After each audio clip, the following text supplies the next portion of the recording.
experience symptoms, like a heart attack? On average, if the patient is very severely hyperkalemic, as Mr. Bancroft was in this case, it can take between 90 to 120 minutes for that heart attack to happen after ingesting the potassium. So when would Mr. Bancroft have had to ingest potassium? Well, we know that Mr. Bancroft started showing signs of his heart attack close to 5 a.m. So that means his heart attack would have had, the potassium ingestion would have had to take place between 3 and 3:30 a.m.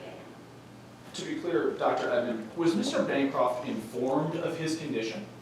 He was. It shows in his medical records that he was in communication with his doctor about his CKD and that he had to watch his potassium intake, and if he didn't, it could be fatal. You also mentioned you were on that train, the Mid-Riverina Express. Did you ever discuss Mr. Bancroft's condition with him?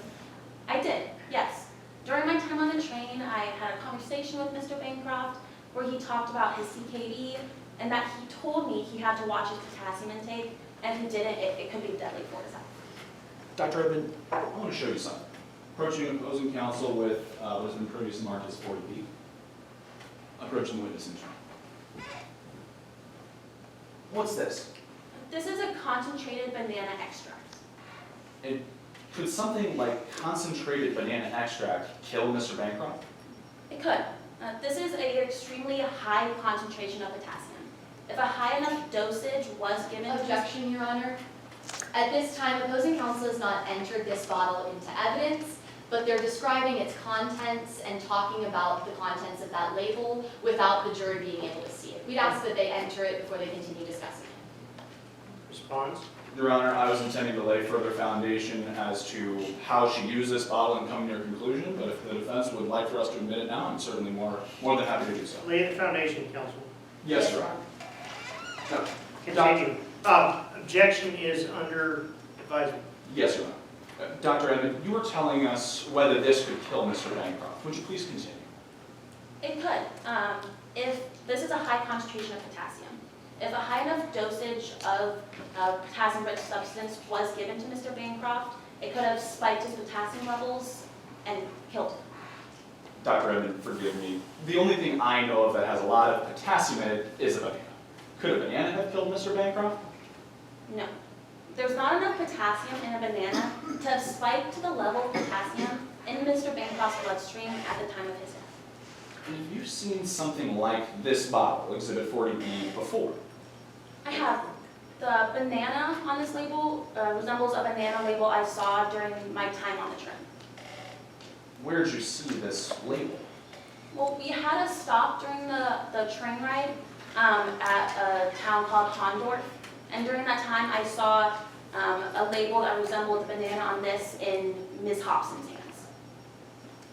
Did you use this bottle of banana extract and come to your conclusions today? I did. I viewed this as a possible cause of Mr. Bancroft's hyperkalemia. Your Honor, plaintiff offers Exhibit 40B into evidence. One moment, please. Yes, sir. Is this on the previously tendered exhibit list? No, Your Honor. Has defense counsel seen this? Yes, Your Honor, we have seen it. We just believe that it has not been pre-admitted into evidence, which is why we ask that it be admitted for the jury to be able to see before its contents were discussed further. If counsel is entering it into evidence now, we're amending. Well, that's what counsel has just proffered here. But the reality is, it could be just simply as a demonstrative. But if you have no objection to the admissibility of Exhibit 40B, meaning the bottle that allegedly is what it is, again, it'll be so admitted. Yes, Your Honor, that's our understanding. All right, objection overruled. Yes, Your Honor. Dr. Edmond, I'd like to talk a little bit more about the relationship between Avery Bancroft and his daughter, Ms. Hobson. When was the last time you heard those two people interact? That would have been the last night on the train, the 24th at around 11 p.m. The two of them were having an argument with each other. What was that argument like? Well, it was yelling back and forth, to which Ms. Hobson said, "You owe me," and then called her father a cold-hearted old man at death's door. Dr. Edmond, when was the next time you saw Avery Bancroft? That was around 6 hours later after that argument, when Mr. Bancroft was dying. Thank you, Dr. Edmond. I have nothing further. May I approach and tender Exhibit 40B to the jury, Also, as well as the other exhibits next to other it? exhibits are considered tender, Oh, yes, Your Honor. and you may remove them to Absolutely. so we don't have to do it later. Your Honor, I just noticed, point of order, it looks like we still have an affidavit of Kirby Doolittle left over from the cross-examination. Do you mind if I approach? Same thing, admitted, so admitted.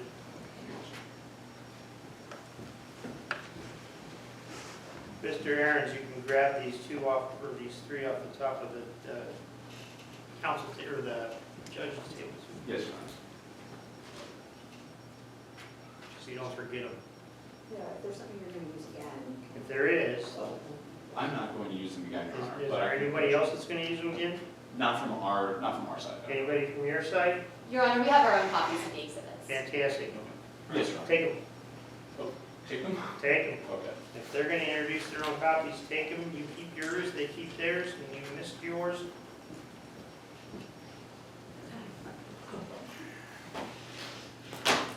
I'm not trying to mess with you right now. I'm just- Sorry, Your Honor, No, my you- line of sight no. is up here. You don't have anything to apologize for. Nobody's anything to apologize for here. All right, cross-examination of this witness. Yes, Your Honor. Defense is ready to proceed. Yes, Your Honor. Okay. Good afternoon, Dr. Edmond. Good afternoon. I'd like to talk about your conclusion in a moment, but I want to start out by talking a bit about your personal history with Avery Bancroft. Okay. In 2021, your spouse ran for Supreme Court of Midlands, right? Yes, he did. Mr. Bancroft bankrolled his opponent, He did, yes. and Mr. Bancroft helped run a series of vicious campaign ads against your husband. Yes, he did. Those ads didn't just cost your husband the election, It cost him the election, yes. it also cost you your reputation. Eventually it did. That's why I got a different job somewhere else now. To be clear, Dr. Edmond, when you first met Miss Hobson, you didn't know who her father was. At the time, I did not know.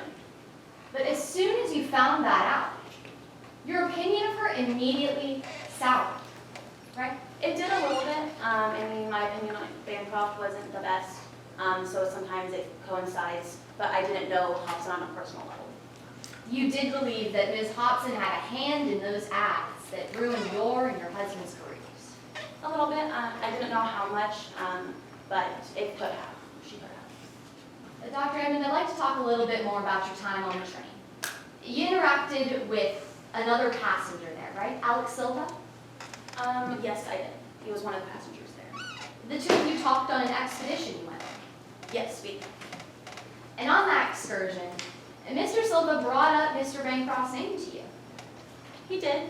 His name, Bancroft's name was kind of going around the train while we were there. To be clear, Mr. Bancroft wasn't on that excursion with you.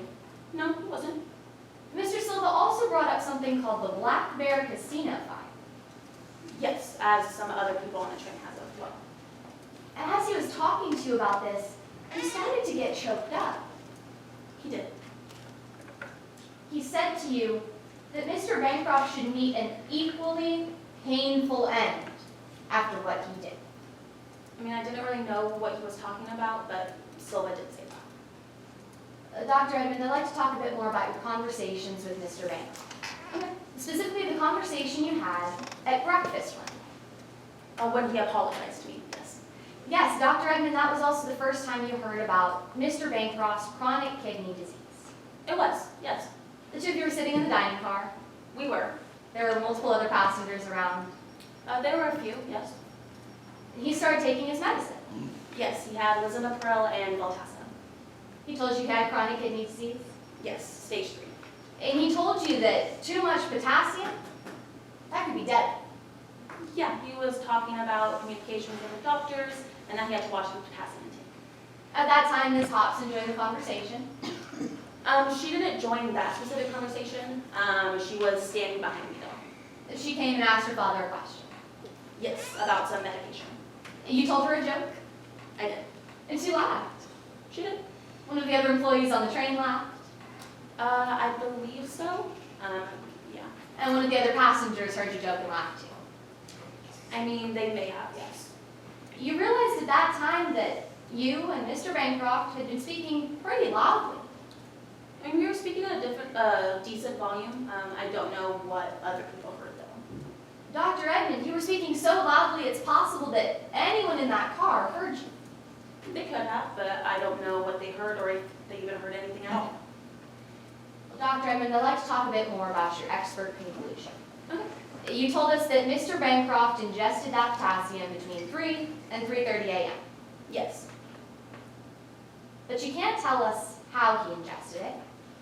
No, just that he ingested a high dosage of potassium. You can't tell us that it was that potassium extract he ingested.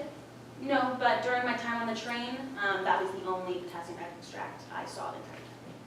You certainly didn't see anyone put that extract in Mr. Bancroft's food. I mean, I wasn't watching Mr. Bancroft's food. I wasn't. Dr. Edmond, aside from the time of consumption, you can't conclude anything about the circumstances surrounding Mr. Bancroft's ingestion of potassium. Just that he ingested it between the hours of 3 and 3:30 a.m. Thank you, Dr. Edmond. No further questions, Your Honor. Thank you, counsel. Redirect. No redirect, Your Honor. I just asked that Dr. Edmond be allowed to step down. Doctor, you're dismissed. Thank you for your testimony. All right, plaintiff, who we got next? Plaintiff calls Ms. Dukes.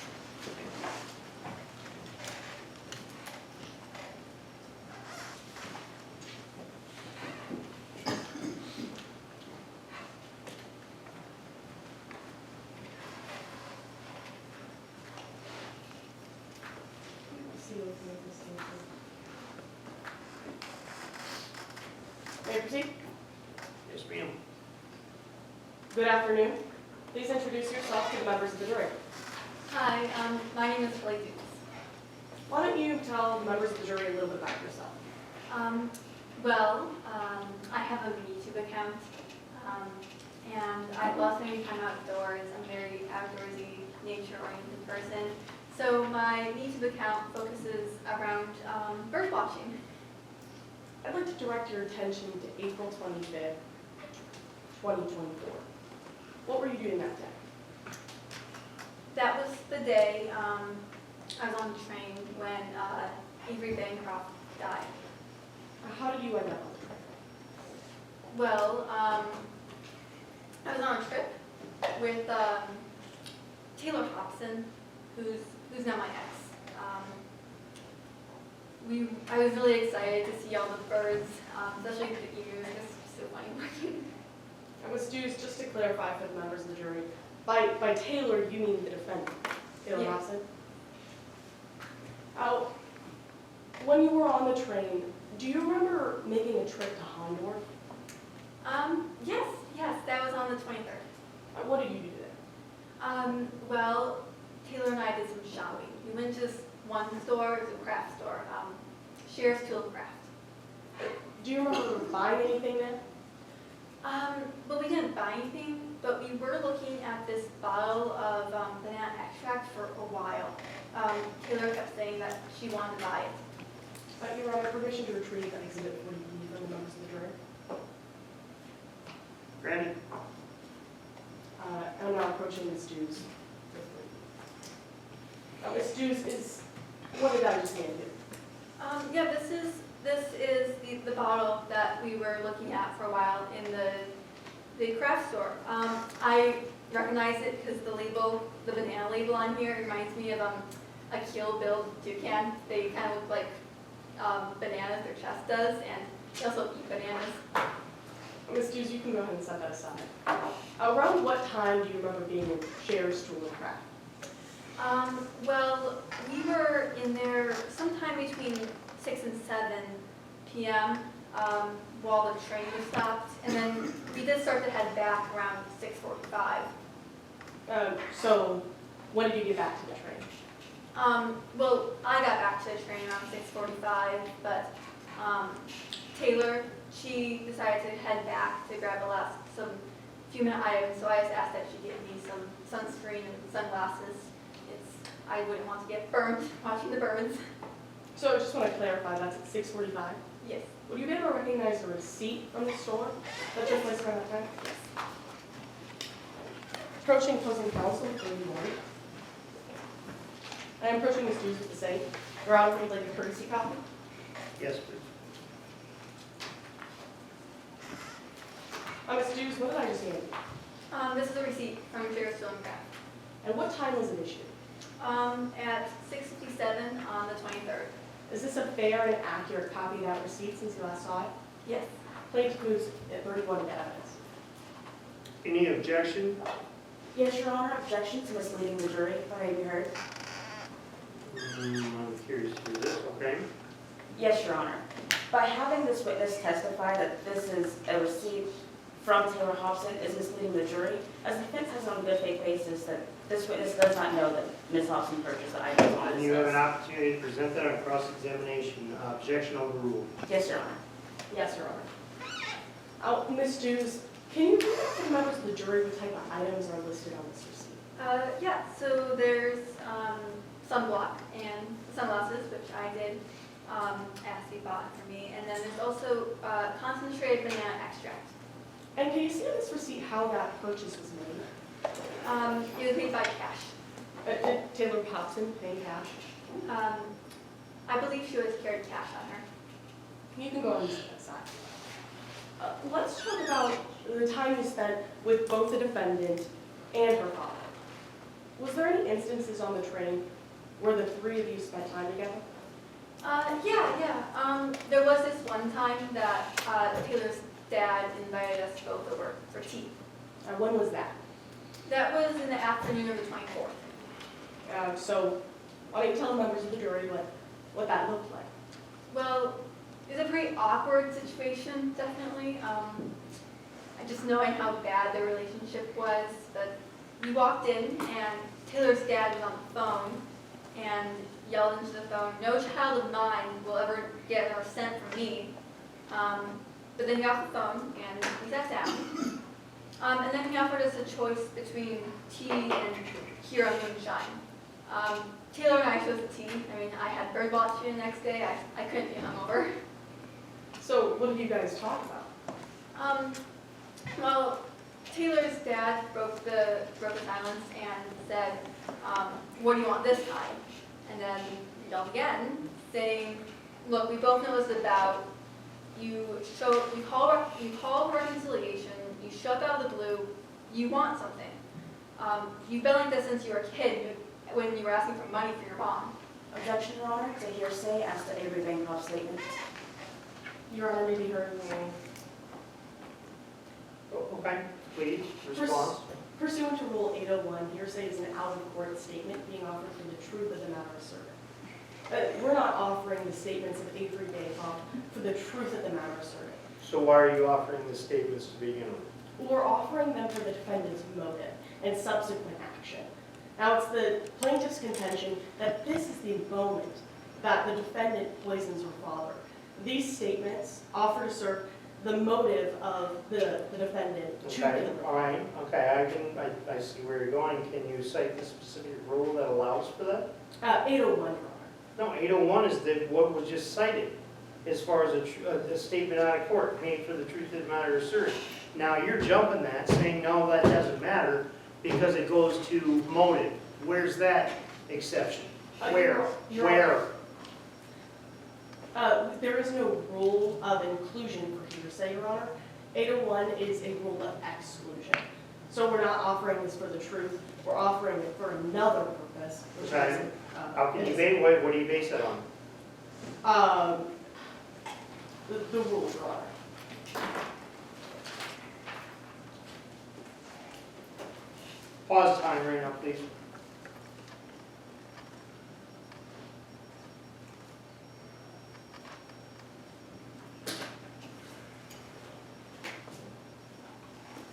Your Honor, I can also point you to a Yeah. relevant. If you you got a statute, or you got a case, send me the case. Yes, Your Honor, I believe it's Berkeley de la Porta. Okay, Let me just, 1 second so I can find that. marvelous. Berkeley de la Porta, it's under the hearsay, I can't remember what page it's on right now. It's on page 6, Your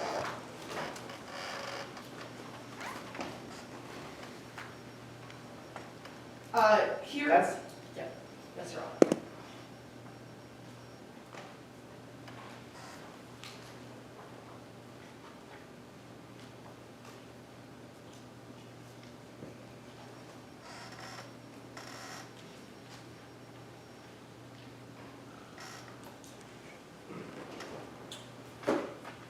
Okay, repeat the question. The question was, my question was what happened during the meeting? And then Ms. Dews went on to say what Mhm. Avery Bancroft had said. Okay, and what exactly was that?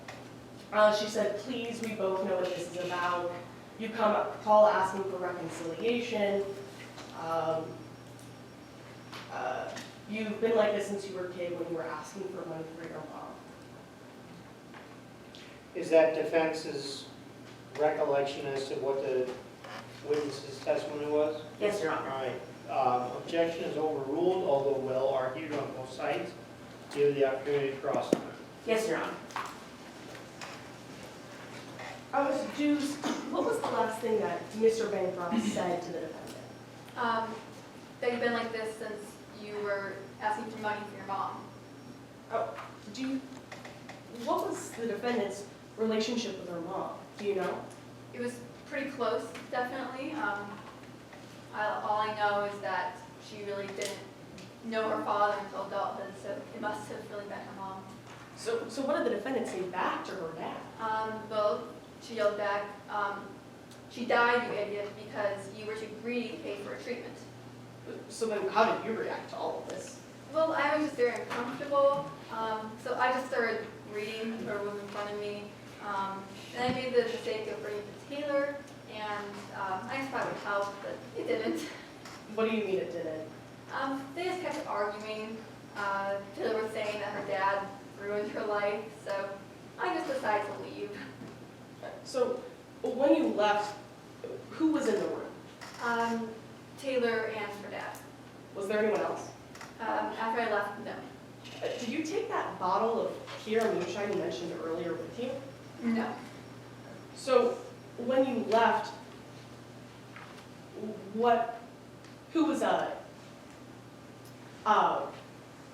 there an opportunity, do you think there was an opportunity for the defendant with her father that you couldn't see? Well, yeah, after I left, I can't say what happened, and I was just kind of trying to preoccupy myself in the moment while I was in there. Thank you. I've nothing further.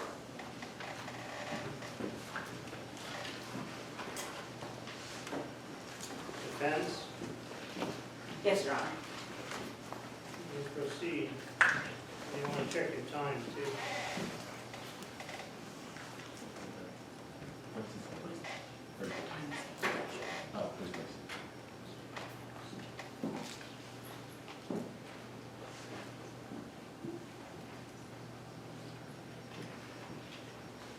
Counsel, you may proceed. Yes, Your Honor.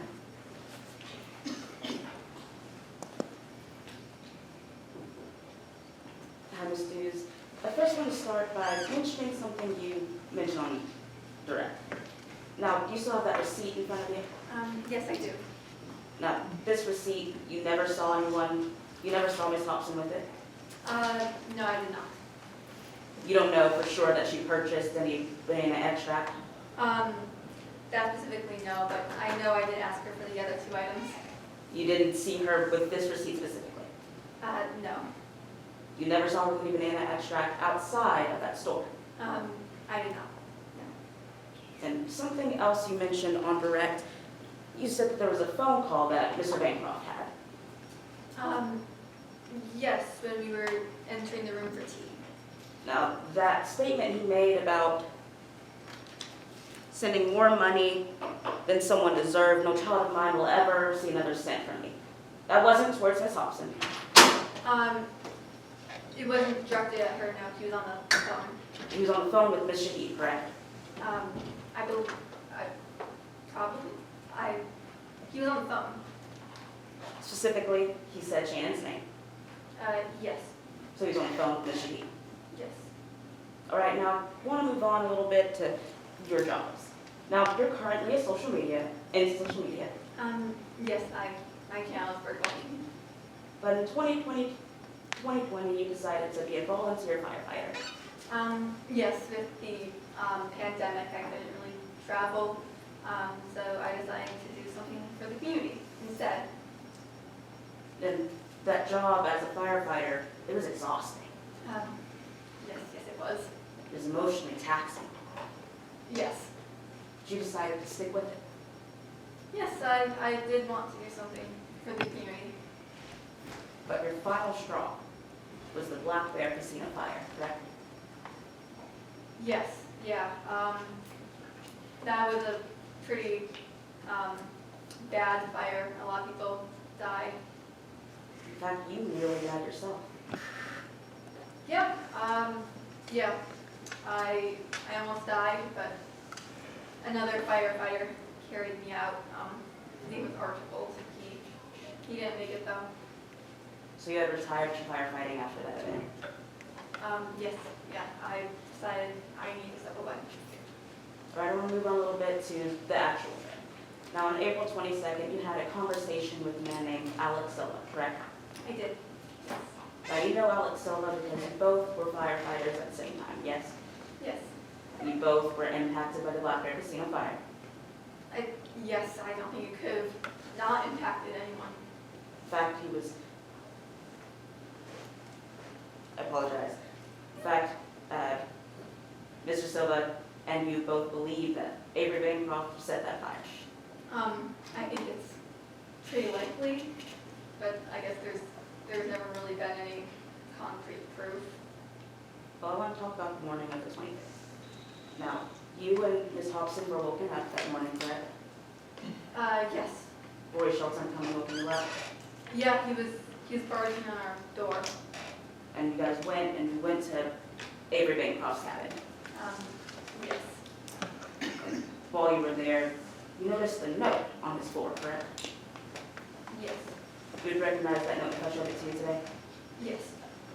You want permission to approach an opposing counsel and the witness in turn with pre-admitted exhibit 37. Would you like to courtesy copy? Yes, please.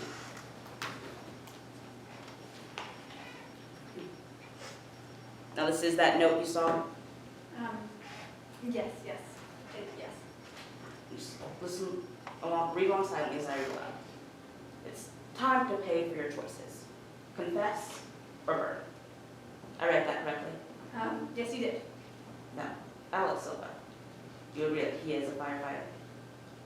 Yes, he is. Thank you, Ms. Hughes. Your Honor, I have no further questions.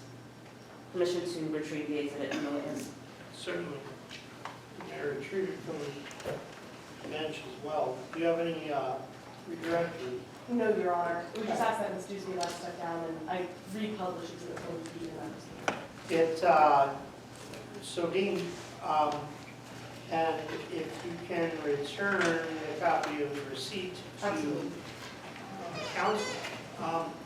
Right, looks to me like, and I will go ahead and ask, just to be sure. Plaintiff's counsel, do you have any other witnesses to call? No, Your Honor, the plaintiff runs this case, and she... Okay, all right. All right, we're looking at 4:52. Timekeepers, what do we got? We have an hour and 46 minutes until all loss.